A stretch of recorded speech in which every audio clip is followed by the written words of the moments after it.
There comes a time in every person's life when you realise it's not about doing what you are told, but doing what you know is right for you. Let us take a journey of learning and discovery with the world's most successful people who are living the life of their dreams, walking through life using their inner wisdom and being of service to others. Forget exams, grades and test scores. What is your purpose? As we let go of what we think should be and learn from our elders to gain knowledge, inspiration and a true sense of who we are. What are your dreams? Does your life have meaning? Are you living a life of significance? Let's talk with today's guest. Hello and welcome as we spend some more time together on the Learning on Fire podcast. Today I'm talking to Rick Clemons. Hi Rick, thanks for joining me and let's explore the journey of who you are. Sure, thanks for having me, Mark. So I am a guy who has had a lot of interesting twists and turns in life, as all of us have, but this has led me to doing some work that is really close to my heart, and it's really truly about helping anyone from any walk of life make bold moves, but it tends to be men in general that I help make bold moves in their lives, those guys who come up against something, feel like they can't move through it. Maybe they have a dream that they keep pursuing, but they're not quite ready to step forward and say, okay, this is who I am. And a lot of this has come from realizing that men in general struggle with their masculinity in some way, shape, or form. And when we have these masculine things that hold us back, we don't actually do the things we want to do. And it's turned into a real passion of mine to work with men from all walks of life, all ages, everything from high school guys all the way on up to guys that are in their 50s, 60s, 70s to really step in, make their bold move, live life on their terms, and do the things they're meant to do. We were chatting just before we came on air, and you were saying you go into sort of high schools and colleges and universities and things. And what's the sort of thing that you sort of find sort of talking to males in that environment that you feel either holding them back or sort of insecurities that they come up against? Well, I think the biggest thing that shows up for most of us as men is there's this construct of who we're supposed to be. We all, as humans, we all kind of live by, okay, well, other people's expectations, which is one of the big pillars in my work is why do we live by other people's expectations? Now, this isn't like, okay, you can't go to a job and say, no, I'm not going to live to the expectation of getting this job done. That's not what I'm talking about. What I'm talking about is why do we allow other people's expectations to keep us from doing the things we most want? And even as I do the work that I do, what I discover is from a very young age, for most of us, we start to fall into that trap of, oh, this is what I'm expected to do. And then suddenly we get into that hamster wheel, so to speak. And before we know it, like me, I was 36 years old before I realized, wow, so much of what I'm doing here is because I was living by what other people expected me to do. And when I get to the college university level, it's really interesting. When I step in there at times, actually almost every time I step into a setting there, I find students, especially male students, who will admit that they are pursuing a career or higher education that really isn't what they want. They're going for a major or they're pursuing a pathway based on what somebody else has said. This is what you should be. You should be a doctor or you should be an engineer or all these things, and they're not happy. And yet, the one thing they don't know how to do is take a stand, make a bold move, and say, I'm going to live life on my terms. And that's very common. And then what we find, at least what I found in a lot of the stuff that I've done, is this is when you run into students and men in general, but I'm going to start with the college students since that's what we were talking about. There's depression, there's peer pressure, there's okay, I've got to go do this thing to prove who I am. And then suddenly they're wrapped up into this whole masculine energy dynamic of this is what a man's supposed to be. And they lose themselves. And what I find so fascinating when I get to do the work is helping someone unravel that piece makes all the difference in the world of how they start to show up and be the man that they're supposed to be in their own life. And when you can show up being the man you're supposed to be in your own life, then you can be a much better man in society. I think that really makes a lot of sense, and it's going to resonate with a lot of people. And I think what I know lots of teenagers and young people find is difficult is because, you you sort of get into schooling and you do as you're told and you try and keep the peace and you do well in the exams you're supposed to do well in, like you say, and then you're sort of through various sort of channels you're pushed into maybe this career or that career, and just to actually turn all that on its head a little bit and actually just be able to say, what is it that I'm about and what is it I want to achieve, and can I use my schooling, can I use my academic ability to get me in that direction, use them as a tool? And that's a really sort of different way of thinking, isn't it, to just feeling like you're completely trapped. It is. And the first time I discovered this was, so all of my work started in the LGBTQ community. And as I was working through helping people come out of the closet late in life, all this sort of stuff, I had the opportunity to start speaking at colleges and universities. And as I would talk to those students, I started sensing there was something else besides the LGBTQ coming out story that was resonating and was bubbling under the surface, because almost every time I spoke, I'd have students come and say that really resonated with me. And then I'd ask questions like, well, are you feeling like you're trapped, like you can't be who you want to be? Are you trying to come? And what was so interesting, Mark, was many times those conversations weren't about that student. It wasn't about their sexuality. It wasn't anything about that. It's like, no, what you said really resonated with me. And I thought, well, this is kind of interesting, because I know that sometimes students won't say, yeah, I'm in the closet and I don't want to come out and say I'm gay or bi or whatever it is. But I've gotten pretty good at like reading the vibe on someone. And I thought, there's something else here. So about 2 weeks later, after that first thought really hit my, in my little head, I was in a college classroom, a pretty good sized college classroom. There was probably a couple hundred students on this particular event. And I was doing my normal talk. And in the midst of it, I said, so I want you guys to do something for me. I want everybody to close their eyes. And said, actually, I want everybody to put their head down. Now, please don't fall asleep, of course, because it was right after lunch. And I said, please don't look around, because this is a really private moment.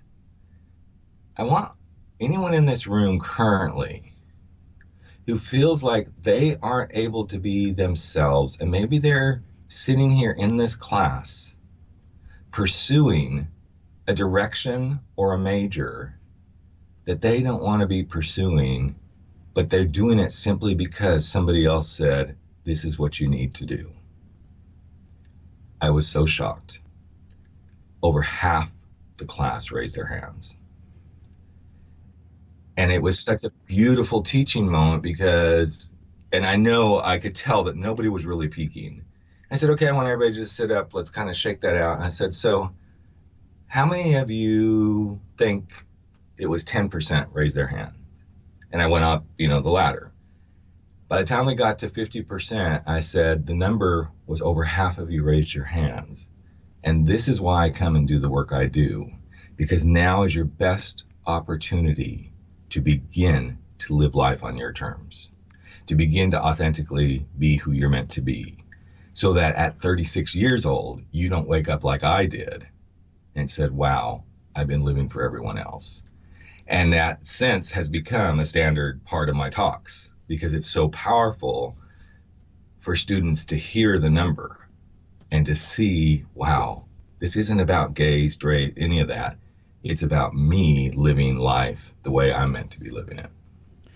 And do you think they got some kind of support in terms of that number, which on sort of first hearing seems quite shocking? But then when you realise that there's a large proportion of you all feeling the same way, I guess there's some kind of community that comes out of that from there. Well, there is, because what's so interesting, and this one particular college I spoke a lot at. I mean, we were there like, it was a group panel sort of thing typically, but sometimes I was there on my own. We were on campus at that particular college at a minimum, I would say 8 to 10 times over a quarter or a semester. And it would be interesting. I'd be walking across campus going to yet another, another class or another event. And students would come up to me and say, hey, you're the guy who spoke in my class. And you know what? You made me really realize something. And I just want you to know, I went and talked to my advisor and I'm on a better track. And what it did was there started to be this kind of little hubbub. And one of the teachers that constantly had us come in, she goes, I know I bring you in to talk about the sexuality stuff, but she goes, I need you to really realize when you did that exercise, Rick, because it was her class that I did the first one in. She goes, I had so many students come back the next class and say, can we not talk about sex? Can we talk about being who we are? And she said, Rick, you had so much impact on that. She goes, I'm so glad you did it. So back to your, community, what it does, it's kind of like coming out of the closet. Now I equate it to you all are going through a coming out journey right now. You're doing the exact same thing that someone who is truly hiding in the closet in their sexuality, you're doing the same thing, but your closet happens to be, I'm pursuing a major that I don't want to be in, or I'm not being who I really want to be because my parents said this is what I'm supposed to do. You're in the same closet. You're confused. You're scared. You're unsure. You don't have the courage to do this. You don't have the confidence. You're not quite ready to commit to saying, and it becomes a really beautiful teaching moment. And it does show them they are not alone. And I guess once you open that door, once they realise they have a choice, or even if they don't feel they've got a choice, they acknowledge the fact that's where they are, and that's where the transformation starts. And like you say, whether it's just another conversation with the advisor, or even a conversation with their parents, or even a conversation, I guess most importantly, with themselves, of kind of what is it I'm really about, and what is it I really want to focus on. Mm-hmm. Well, I'm glad you brought that up, Mark, because that is the starting point. Whether you're coming out of the closet about your sexuality, whether you're coming out of the closet to yourself about I'm in a job that I hate and I really don't want to be here, or I'm in a relationship that isn't working, or I really know I need to lose 50 pounds. The first step is truly acknowledging this is not what I want and really owning that. And the second step becomes giving yourself permission to say, I'm going to go change this. But it starts with you've got to admit it, which I always call is in the confusion stage. You're going to sit there confused until you say, okay, I admit this is who I am, or this is what I really want. Then you have to give yourself permission. And once you give yourself permission, that's when you start doing the curiosity phase. You start going and asking the right questions to figure out what you're going to do next. And I think this is one of the most beautiful things, that I think your listeners can take away from this conversation today is never lose your ability to be curious. Nothing is black and white.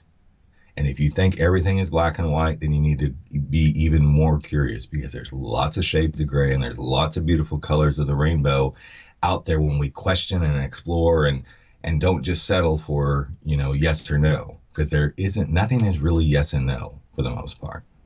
Yeah, no, I can really see that. And can we just sort of bring that sort of around to your life as well? I mean, what does your life look now, and how is it different from when you were growing up? But I'd like to also put a little caveat in there as well, because I know you also went from, obviously when you were a student, but you went into corporate America, and then also now the great work that you're doing as well. So could you sort of split it into the three stages in terms of sort of your general home life as you were sort of growing up through school, and then what your life looks different from your sort of what was, I assume, your 9 to 5 to the way your life actually is now? Sure.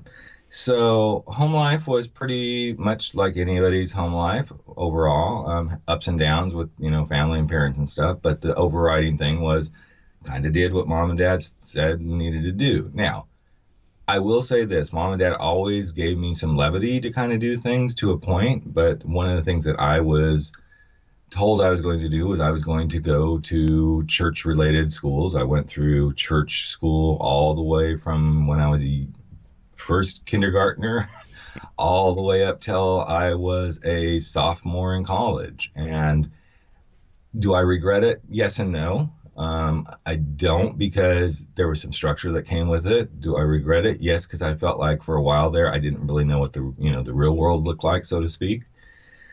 But one of the things that happened in that is I got through that second year of college and I was exactly where I just described students to be.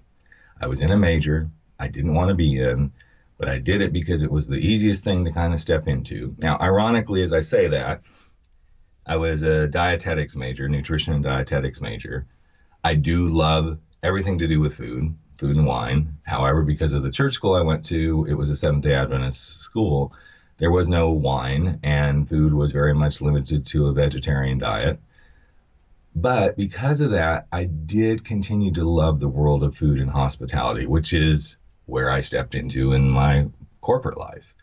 However, I finished that degree with a little bit of a chip on my shoulder because it really wasn't what I wanted. I didn't get the hotel restaurant degree. I got a hotel restaurant minor. But if I were to go back over and do it again, of course, as we always say, knowing what I know now, I think I would do most of it the same way, only because it became so much of who I am, even today as we're having this conversation. I'll get to that after I talk about the corporate stuff. So I launched out, went into corporate America, was in the hospitality business for probably 15 years. And as I started to explore, what I found is, and this is an interesting little segue because I was just, I kind of play around with horoscopes every once in a while. And yesterday I was looking at one of mine and it says, you always have good luck when you allow it to happen. And I thought, well, that's interesting. Well, then the next thing I picked up was, kind of the pre-show stuff for this conversation. And, I knew you were going to ask me this question. I thought, well, I'm going to talk about this luck piece. Every step of the way in my career, even though there's been ups and downs, there's been some piece of little luck that's shown up. Some piece of luck that said, hey, I need you to pay attention to this because this ties back to why you pursued the college career that you did. And each step of the way, even though the hospitality industry is tough, it's probably one of the toughest industries to work in. It's not one of the highest paid, as far as making tons of money. Yes, people do make good money in it, but it's not one that you're like, wow, I'm going to go out and I'm going to just kill it, right? What I learned from being in that industry is appreciation for dedication and hard work, appreciation for people. I learned patience. I learned how to truly see things that you have to learn to look for in order for things to be better. It's always a challenge in that industry to make profitability and things like that. And because I started to learn all that stuff as I worked through my career, I kept getting lucky breaks. So I started out as a food and beverage director at colleges and universities. Ironically, I find that an interesting correlation that this is where I love to go speak also.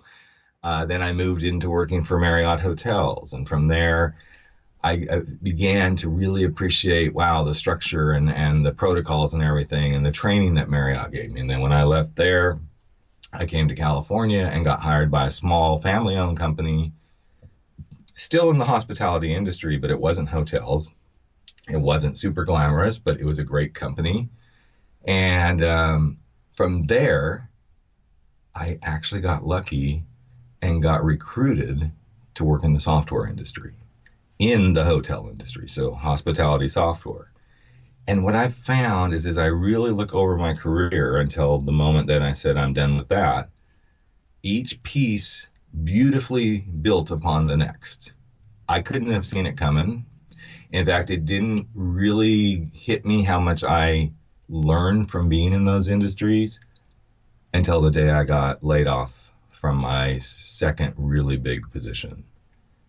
And because of that layoff, and I had two right in a row, 5 years apart, I realized everything I had learned prepared me to do what I do today. And today, being a coach, a speaker, a podcaster, all those things, people are probably listening going, what does that have to do with being in the hospitality industry? It's because every bit and piece of experiences you have are going to prepare you for what's next, even if you don't have any clue what's next. And what I learned most from being in the hospitality industry was go with the flow and work hard. And as an entrepreneur, that's been the thing that's really saved me the most. And I guess if I sort of heard you right, it's that kind of, it's almost like the same thing you were saying, sort of what was valuable about your school experience. It's actually not always necessarily all the positive things that happened or something which someone actually made very clear. It's an overall feeling, or it's like you say, it was lots of vegetarian food if you want to be a meat eater, or like you say, it's a very religious school, and you realise that you're really not religious, or whatever it happens to be. Some of these really sort of valuable experiences can be specifically the exact opposite of who you are, but you need to see both of those in order to really understand that. Absolutely. And one of the things that stood out for me, Mark, was the day that I got laid off. My husband and kids and I had just come back from a week-long vacation, and I walked in the door and went to my desk, and then my boss said, "Hey, we have time for a chat." And I'm like, "Sure." And she goes, "Hey, let's go to the president's office." I'm like, "Okay." I knew we were doing some big stuff, so it wasn't surprised that here I've been. Actually, I think I'd almost been gone 2 weeks. And I thought, okay, no big deal. We got some stuff we got to dive right into. And I was pretty high up the food chain at that company. And I walked in from vacation and they laid me off. And it was so interesting. And even as I'm talking about this right now, it resonates even deeper because I'm going through some interesting shifts in my own business right now. In that moment, I said to myself, as I was angry, I was really angry because I was the third employee hired. So I had helped build that company. I said to myself, this is the last time. This is absolutely the last time I am going to do something to build somebody else's business. I am going to go build my own. And it's that perseverance and commitment that launched me, as scary as it is. At times when you're going, okay, where's the next, gig coming? Where's the next client coming? It's the thing that continues to drive me. And I don't say that out of a negative, like, screw you way. I say that out of when you're committed to your path will rise up to meet you. I think that's really important, isn't it? And I think it's really hard when you're in the middle of it, but actually when you actually able to step back enough, especially when you're in a sort of moments of tribulation, as it were, just to be able to think, embrace it for what it is, then from there, that just allows, like you say, the path to unfold. Well, and what's so interesting, Mark, is when that all began to happen. So here I am, this guy who's been, I guess the best way to describe the last 10 years of my life in hospitality was, I was in the software business, then I was in the .com business. Everything was around technology, but everything I did was around branding, marketing, all that sort of stuff.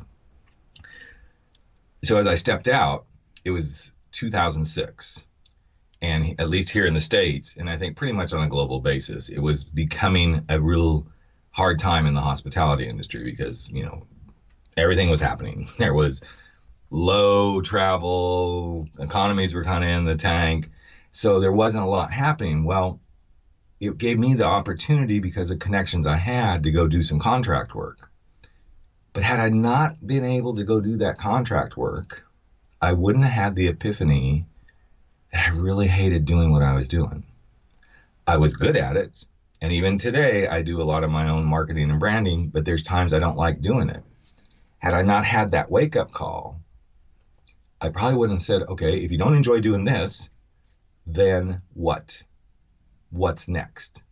Because I think what happens, and this is something I hope your listeners really hear, even if we hate something and we don't enjoy doing it, the fear to go figure out what's next often is what prevents us from getting out of, I hate this and I don't really like it.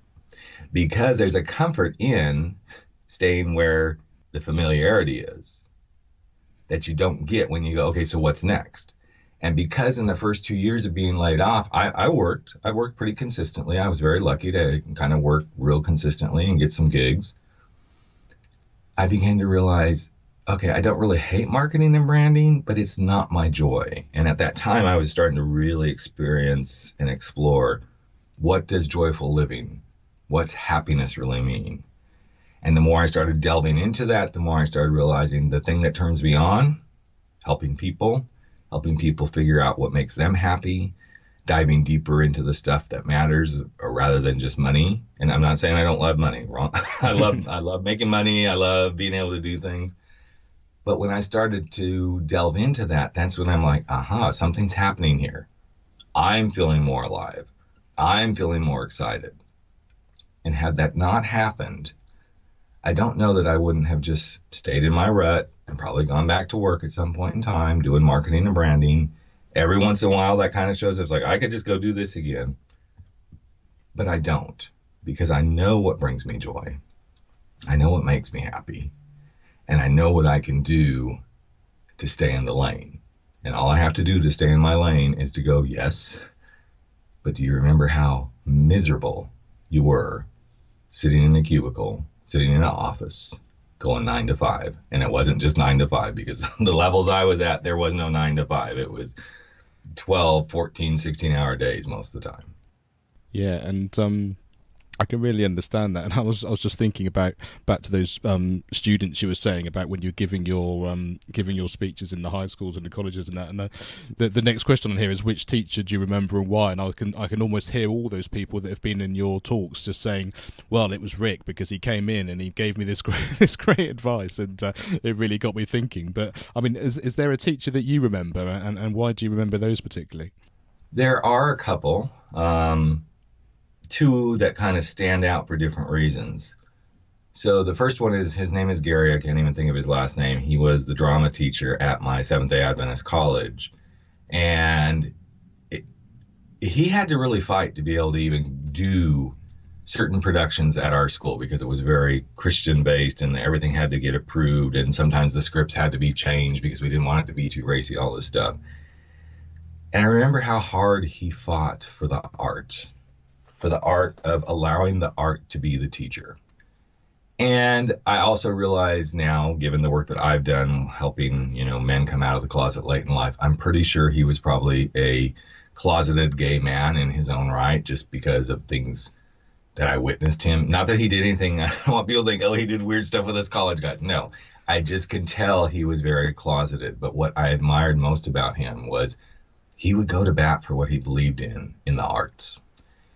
And then when I got to my second college where I finished my degree, there was a teacher so it's kind of weird. My college degree was based in the home economics department. I'm like, really? Dietetics and nutrition, home economics? I guess it kind of goes together, but it was just kind of weird. But yet then there were the fringes of, but you also are tied to the hotel restaurant college. So she was like a sexuality teacher. I think hers was gender and human sexuality or something like that. And she was fun. She was really alive. She was bubbly, and you could just feel the passion come off of her about why she loved teaching. And so here's one of those interesting connect the dots things. So here I am in this human sexuality gender class, and I still remember to this day her saying, we're going to explore some sexuality stuff. And this is probably going to make some of you feel very uncomfortable. But I want you just for a moment to imagine what it must feel like to be someone in your own body that you know you're not, but everybody around you is telling you you have to be this. I just find it ironic that I remember that conversation or that moment that she said that. Because at that time, I had already gone back in the closet. I'd already come out to my parents, and they're like, no, you can't be this, and da-da-da-da. And I remember sitting in that class just almost wanting to cry because I'd already made the decision, okay, I'm going to play by the rules. I'm going to be this. And that was the moment I almost went to my parents and said, nope, do whatever you want. Disown me, whatever you want to do. But then I thought, I think I'm not supposed to do that right now. And it was a huge impact in my life. And then the connection of the dots is, ironically, where do I go and speak? Gender, sexuality, all those kind of classes. So there's a little thing that I do every time before I go into one of those classes to speak, or if I go to a bigger stage on a college. And if I happen to be speaking about that, because I speak about different things at different colleges. But if it's about the coming out process, I always stand backstage or stand off to the side of the room before I go on, and I actually say in my head, thank you, Marianne, for giving me the courage to do this. Because I will never forget those words she said. I think also what's a really good thing to explore here is a little bit is the whole concept of time, isn't it? Because depending on whether you're spiritual or religious or how you perceive life as a whole to be, we're very linear in our society. It's all about our age and, like you say, your career path and all that kind of thing. But on a much sort of deeper level than that, I think it's really important to realise that everything kind of happens at the right time for a reason. And even when you have these sort of deep-rooted ideas, it might just be that, like you said, it's not the right time. You need to go through certain things which you couldn't possibly understand at the time, which enables you to be the person you are, not later, but actually when it's the right time, when you expand into whatever that happens to be. And to think of those two things as one, even though they're different concepts, I think is a really key thing to really support everyone. Well, I think it's difficult as a young person, and I talk about this frequently. It's really difficult, even though your minds are fresh and young and you're starting to develop your own perspectives. The hardest thing, and actually this isn't just for young people because I know tons of adults who still haven't figured this out. It's really hard to realize every step, every moment, every minute, even as you and I are talking, Mark, every minute of our life is a moment to catch up with where you're supposed to be. And for me, when I did come out of the closet to my parents back when I was 19 years old, it was right at the beginning of the AIDS epidemic. I was very naive. I knew nobody really knew what that was, but I knew there was something going on. And of course, the news was it's the gay disease, blah, blah, blah. So of course I was scared too. But I was naive and not mature enough to have been out of the closet at that moment. I now know that. I also know that had I come out and fully went out, I probably wouldn't be having this conversation with you today because I was so naive to sex and everything else. But what I find so interesting is I had to mature into the gay man I was meant to be so that I could come out of the closet when I was 36. And simultaneously, as I matured into that, I was also maturing into my belief systems of standing up for who you are and maturing into being able to say, no, I'm living life on my terms. Had I not had from 19 to 36 to grow into that maturity to go, I'm going to take a stand, to say, this is who I am. I'm going to live life on my terms. I'm going to go do the bold things I'm going to do. I don't think I would have been able to make the bold moves that then followed. As soon as I came out of the closet, I left a corporate job that I didn't enjoy. Then I went back to that job, decided, wait, I really don't enjoy this. Luckily, I was there a year and they're like, we love you, but we're letting you go. So then I got a nice little golden parachute. Then I went to the next one, but each step was because the one thing my coming out process taught me was, Rick, keep being you. What is the essence of you? Who do you really want to be? How do you want to show up in the world? What are these things you want to do? And that then began to build the foundation of me being stronger and stronger and stronger. Well, then lo and behold, in 2006, I get the rug pulled out from under me a second time by getting laid off. And that gave me the foundation to go, okay, I'm going to make this bold move. I'm going to go figure out a way to have my own company and do my own thing. And now here we are. It's 2018 and that was 2006. And I'm still doing that exact thing that I'm doing. And I keep adjusting because I know the bold move is all about adjusting and being curious and continuing to go, okay, well, what do I need to do next? How do I want to show up in the next, And I think this is something that most people miss, is realize whatever is happening in this moment may not make a bit of sense. But if you allow it to be and you trust, it's going to make sense down the road. And you mentioned there sometimes this is harder when you're younger, when you don't have the experience to put all these things together. But I mean, who did you admire when you were young, and what was it about that person that had such a big impact on you? Well, the person that always comes to mind is my grandfather on my mom's side. Beautiful man, simple farmer. He had owned his farm since he was like a 20-year-old kid. He didn't have an extravagant life. He had a good life. And it always fascinated me that here's this man who grew hay, had orchards, he farmed. Now, he wasn't like a cattle farmer. He simply just farmed. And for me, my mind always said, but how does he make the money? I mean, how does he, And part of it was he was a young man when all this started. So, he bought his land when he was young and all of that.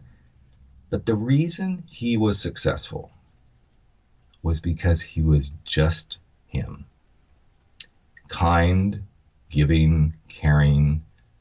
He never judged people. I never saw him angry except for one time. And all through my young life, and we lived really close to him for about 4 years of my life. And then even post that, and as I watched him go through losing my grandmother and living alone on the farm, and then moving off the farm when we moved him off the farm because he was getting up in age, not that he couldn't survive, because he was pretty amazing. He was on that farm till he was, I want to say, in his mid 80s, and still healthy and everything. And then I remember when, he made the decision that he was going to move to California to be closer to my parents. Every step of the way, he led life on his terms, whether it was how he did business, how he lived in his faith, how he treated people. He lived life on his terms.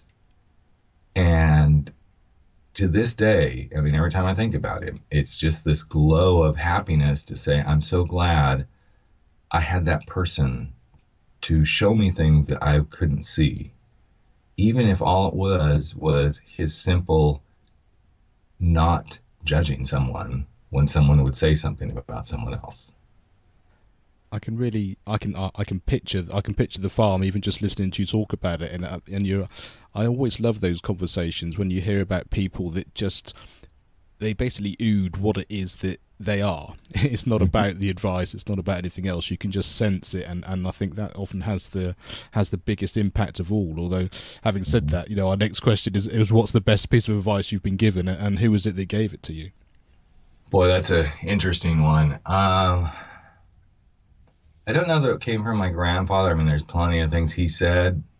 I think the one that really struck me the most was, and this one's a little difficult to talk about at times. So right after I came out of the closet, my wife and I were going through marriage and family counseling and all that sort of stuff. And, we were trying to work through this. And I remember my wife so badly wanting to somehow try to stay together. And I was just like, this isn't going to work. This isn't who I am, even though we've done this. And so we're working with this therapist. And it wasn't going really well for my wife. Wasn't really working because she was looking for the answer she couldn't get. There was nothing that was going to change who I was. And so it kind of came to the place where she decided it wasn't working for her. And I said, well, do you mind if I continue working with her? And yeah, I guess so. And we won't go into all that because that didn't turn out to be, it really wasn't what she wanted. But anyway, so I started working with the therapist one-on-one. And I went in at one point in time and I said, there's just something about you, and I'm saying this to the therapist, that makes me feel like you really get me more than the average person does. And she goes, oh, why do you say that? I said, I don't know. You seem to really get this. And she said, well, I rarely admit this, but she goes, I feel like I can do this with you. It's because my husband came out of the closet late in life. And I was really taken aback by that not because it was like so shocking, but in a way it was shocking, but I'm like, wow, she does really get me. And then she said these words. The thing I most learned about this whole experience was I could be angry and unhappy until I realized my husband was angry and unhappy because he couldn't be who he was. And nobody deserves to live with being angry and unhappy in themselves because they can't be who they are. And that was a very moving moment for me. And again, there's the connection. That was the first time that solidly landed with me. And it's ironic that here we are all of these years down the road. If you really strip back everything I do, making bold moves, living life on your terms, the podcast, Living Life Uncloseted, it's about nobody having to be angry and unhappy for being who they are. I think that really is the key to so much, isn't it? And I think to hear that advice from someone, especially in such an intimate moment and such a pivotal moment in your in your life, I think you can really, well, you can definitely hear the impact, obviously, but more importantly, just the ability to connect with someone on that level gives you a whole different sense of what life is for you, and also your relationships with everyone around, and to have that idea that it's how the other person is feeling, what you want for them, and what impact that has not just on them but also for you as well. I think there's some a lot of people listening who are really really feeling that right now, so really thanks for sharing that for us.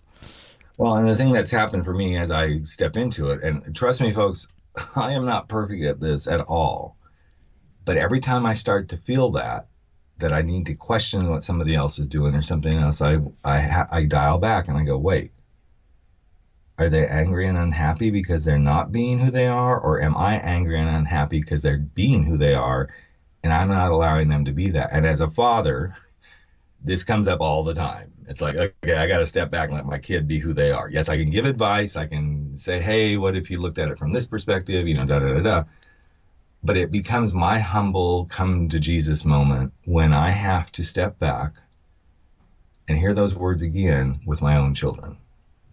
I don't want to make my child angry and unhappy because in some way I've told my child, as my parents did at one point in time, you can't be who you are. I never want anybody in my life to feel that they can't be who they are, and I'm not perfect at it. I'm going to say that again. I am not perfect at doing that, but it's something I do strive to try to do it as much as I can.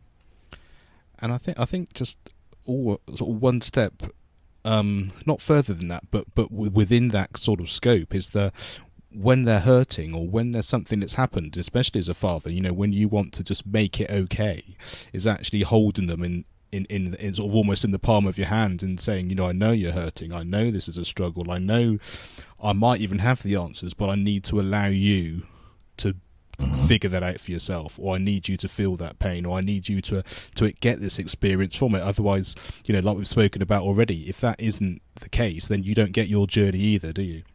No, you don't. And it's such a beautiful two-way street, because what I've found is the more that I learn to open the door to allow someone else to be who they are, the more doors open for me to continue to be who I am. Every time I step up and try to make somebody else be something they're not, or not allow somebody to be that, and it's tough. I think this U.S. political state we're in right now, it's been one of the toughest things I've learned is, and I still struggle with it, is to like, okay, I got to kind of hear the other side, so to speak. Doesn't mean I have to agree, but they're being who they are. Even though at times I go, they're wrong, they're being who they are. But as soon as I allow that energy to say they're being who they are, what happens for me is, even if I don't agree with them, my anger, my frustration, everything diminishes, because I've now opened the doorway for them to be who they are, so that I can also have the doorway open for me to be who I am. Even if they don't open that door, I've allowed myself to have faith in myself and trust myself to continue to be who I am. Yeah, and that's all you can do, isn't it? That's the control you do have, is over you and how you want to be, and the bigger picture is like you say, that opens doors which you can't possibly understand until you allow that to be the case. And there's a really big sort of growth mindset and a way of being and growing in that particular way of thinking, I think. Absolutely. What advice would you give your younger self now? Oh, so many, but this one is really resonating with me currently. Be patient. Be patient and trust. And anytime I get to the space where big things are happening, I'm really learning this lesson right now. There's some big shifts happening. I want to get it done now. I want things to happen, but I always take myself back to, wow, at 19 you came out, Rick, and then guess what? You got patient and you let yourself mature, and then finally you did the thing you needed to do at 36. 19 to 36, that's almost 20 years, Rick. Sometimes you just got to be patient and trust. And the more I could have taught myself that at a younger age, what a beautiful thing. However, I will caveat it by saying, I'm really glad I had to learn all the things I did that I didn't already know. And one of them being, I didn't know how to be patient and trust. And I'm glad I'm finally really sinking in and starting to learn that, even at 55 years old. And what does your future look like? That's a really good question, Mark. I'm in a really interesting transition space right now. I've been a coach for, going on almost 10 years now. I've been doing podcasting for technically probably 7 years. It was a radio show before it became a podcast, and there were a couple of years that we took a break. I'm just starting really to get some potential speaking gigs on a regular basis. I would say my future is about really stepping deeper into doing work with men and helping these guys really, really make the bold move to unmask their masculinity and be the guys they're really meant to be. And even as I say that, my heart feels that. I don't know what that looks like. I have some ideas because we're in the midst of working with it. I'm actually working with a potential partner right now, business partner, on doing some interesting work in that arena in the corporate realm. I know my future is about continuing to do this work with people. If I had to pick something, I'd say there's another book in my future. I do believe there's some stage presence, but it's not from an egoic space. It's more of I know I'm going to be standing in front of some people, maybe some pretty good sized audiences. But at the heart of it all is getting to the heart of men and saying, can we just release this masculine BS and just be the guys we're meant to be? So as we just start to sort of finish off our conversation now, what podcast, book, video, film, song, or other resource has had the biggest impact on your life, and why is that? Well, the book most recently is The Subtle Art of Not Giving a F. I don't know if I can curse on this podcast. No, probably not. Yeah, but it's by Mark Manson. Go find it. It's an amazing book. I believe it's one of the more genuine, like really heartfelt books. Two other books that do come to mind, and it's interesting, they all kind of lined up in like I read all the time, but I read a lot of like just novels and stuff to that's my relaxation. But every once in a while, I will pick up like the books that I'm like, okay, these are my daytime reading books. I'll read a chapter or two each day before I start my work. So the first book that really started to have an impact on me was Shonda Rhimes' A Year of Saying Yes. And then Elizabeth Gilbert, wasn't Eat, Pray, Love. I mean, even though I loved Eat, Pray, Love, Elizabeth Gilbert came out about the same time that Shonda's book came out, Big Magic. And so I read A Year of Saying Yes, then I did the Big Magic, and then along came The Subtle Art of Not Giving an F. And then our mutual friend, Mark Asquith, sent a book out, The One Thing. And it was just so interesting. Those four books just kind of like stacked up on top of each other, literally and intellectually as I read them, and really guided me to the space of, I need to say yes to whatever my big magic is so that I can let go and not give a F so I can do the one thing that I'm meant to do. And it's been over a couple of year period that those books, and I actually go back through each of them in different ways. Like right now, I'm currently listening to Elizabeth Gilbert's book on audio. I'm looking for A Year of Saying Yes. I think one of my girls must have absconded with it from the house at some point. I always have the Subtle Art of Not Giving an F right by my bedside, because I just, every once in a while, I got to read a chapter just to get me grounded again. And the one thing is kind of like the one thing I pick up once a week, and I'll read a chapter just like, okay, stay focused. So those are definitely the books that just really, truly guide me at this point. And who knows, a year from now, it'll probably be some other books. But yeah, those are the books that really get me. As far as a movie, this one's going to be an oldie, but there's something about The Color Purple that it moves me every time I see it. And I don't know whether it's because I'm a big Oprah fan, or if it's just I know inside me there's a big black diva that always wants to come out and she just wants to play. But there's just something about that one that moves me. And then there's this ironic thing about the musical Les Mis that just, it's almost kind of like it lives within me as just, I don't know, there's just something about that whole thing of that production. And ironically, the first time I ever got to see that production was actually in London. And I remember, I don't even remember the theater, but it was one of the most beautiful old theaters in London. And we got tickets at the half price ticket thing. And the next thing I knew, this was when I was married, my wife and I were like fourth row center or something like that. And it was just a beautiful production. So yeah, those are kind of my drivers. I really like the fact that, as you were sort of talking about the books and all of that, the fact that these things do come sort of sometimes one after the other, don't they? You just sort of open the door and then something else just appears. And I think just sort of allowing these things to happen, I guess that's the real theme of our conversation today, is to have the patience and allow things to come and talk to you when they can. And from that space, you can really get all the information that you want as and when you need it. So I've really enjoyed our conversation today. It's been so insightful and so poignant. What's the best way for people to find out more about you and explore the work that you're doing? Sure. My website is rick@rickclemons.com, and Clemons is Clemons. That's the best way to find me. Or you can Google make your bold move. You can Google, or you can go and put in masculinity unmasked, but rick@rickclemons.com is really the best way. You'll get to everything. Fabulous. Thank you, Rick, for sharing your wisdom and allowing us to learn so much from your experiences. You bet, man. Thanks for having me. Thanks for listening to the Learning on Fire podcast.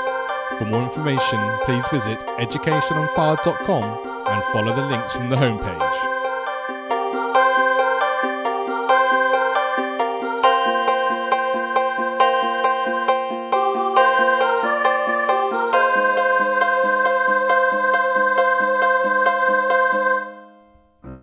Education is not the filling of a pail, but the lighting of a fire.